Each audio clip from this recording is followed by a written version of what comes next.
Assalamualaikum warahmatullahi wabarakatuh. Halo teman-teman, selamat datang di video pembelajaran kali ini. Pada kesempatan kali ini, saya akan membahas mengenai mekanisme terjadinya korupsi elektrokimia pada logam. Sebelum itu, izinkan saya memperkenalkan diri. Nama saya Restia Anini Saputri dengan NPM 2576205.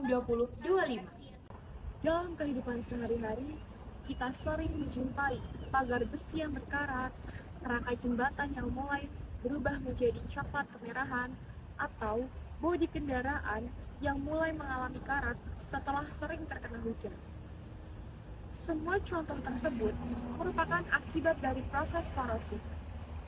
Korosi bukan sekedar perubahan warna pada logam, tetapi merupakan proses yang menurunkan kualitas material, mengurangi kekuatan struktur, bahkan menyebabkan kerugian ekonomi yang besar.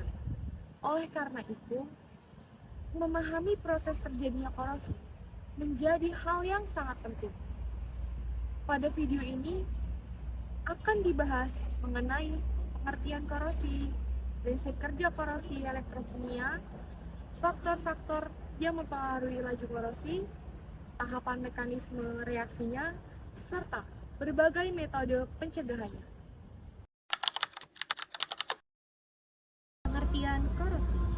Korosi merupakan proses degradasi logam akibat interaksi dengan lingkungan sekitar. Secara alami, logam cenderung kembali ke bentuk senyawa yang lebih stabil, seperti oksida. Jenis korosi yang paling umum adalah korosi elektrokimia. Proses ini melibatkan reaksi oksidasi dan reduksi yang berlangsung secara bersamaan pada permukaan logam. Besi merupakan salah satu logam yang paling sering mengalami korosi.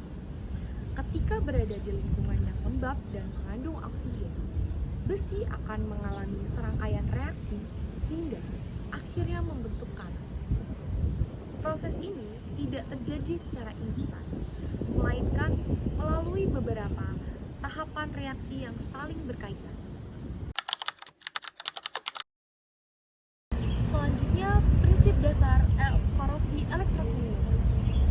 Korosi elektrokimia berlangsung karena terbentuknya sel elektrokimia alami pada permukaan logam.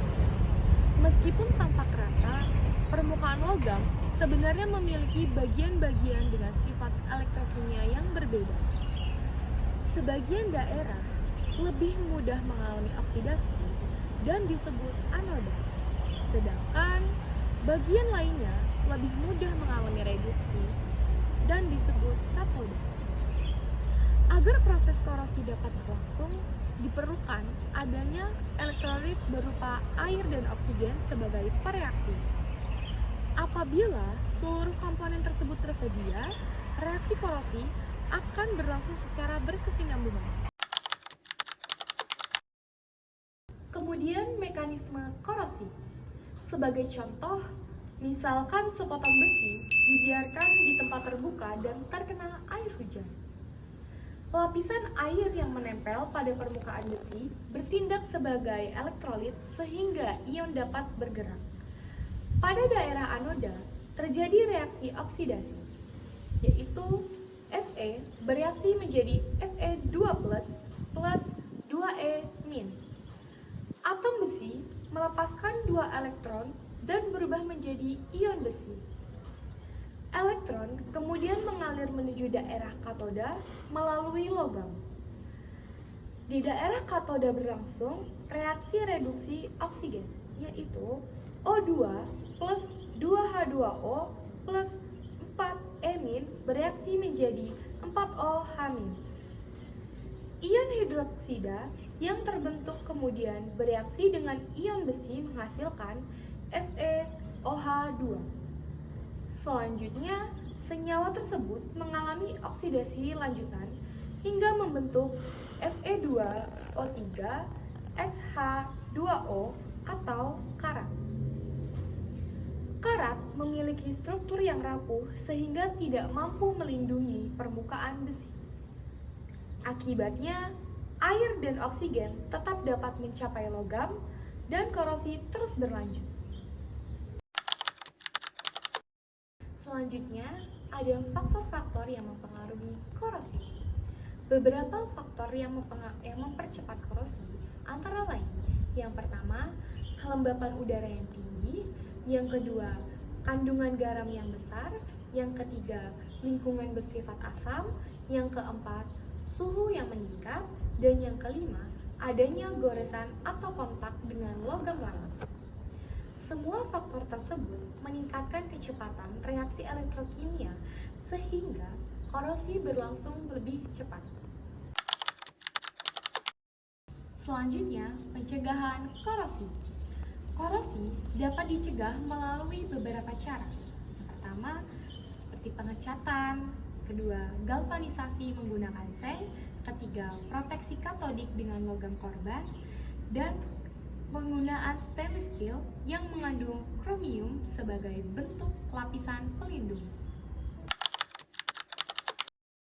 Sebagai kesimpulan, korosi elektrokimia merupakan proses alami yang melibatkan reaksi oksidasi di daerah anoda dan reduksi di daerah katoda. Keberadaan air dan oksigen memungkinkan reaksi tersebut berlangsung hingga menghasilkan karat. Sebenarnya, korosi pada besi itu dapat dicegah dengan mengubah besi menjadi baja tahan karat atau stainless steel. Dan cara lain yang dapat digunakan untuk mencegah korosi pada besi adalah sebagai berikut nih teman kece. Yang pertama adalah dengan mengecat, karena cat menghindarkan kontak besi dengan udara dan air. Kemudian yang kedua adalah melumuri dengan oli, karena oli juga mencegah kontak besi dengan air. Kemudian dibalut dengan plastik, karena plastik juga mencegah kontak besi dengan udara dan air. Kemudian selanjutnya ada pelapisan dengan timah atau tin plating, karena timah tergolong logam yang tahan karat, sehingga besi yang dilapisi dengan timah tidak akan mengalami korosi karena tidak ada kontak dengan udara ataupun air. Kemudian selanjutnya ada pelapisan dengan zinc atau dikenal dengan istilah galvanisasi, karena zinc ini melindungi besi dari korosi sehingga besi tidak mengalami oksidasi, melainkan si zincnya ini yang akan mengalami oksidasi. Kemudian selanjutnya ada pelapisan dengan kromium atau chromium plating. Nah, sama dengan zinc, kromium ini memberi perlindungan juga pada besi, di mana besi tidak akan mengalami oksidasi, melainkan kromium yang akan teroksidasi. Semoga dalam video pembelajaran ini kita dapat memahami pemahaman mengenai pengertian korosi, prinsip dasar korosi elektrokimia, mekanisme korosi, faktor-faktor yang mempengaruhi korosi, dan upaya pencegahan korosi dalam kehidupan sehari-hari. Terima kasih kepada teman-teman semua yang sudah mendengarkan atau memahami pembelajaran video dari saya, Restia Andini Saputri. Saya ucapkan wassalamualaikum warahmatullahi wabarakatuh.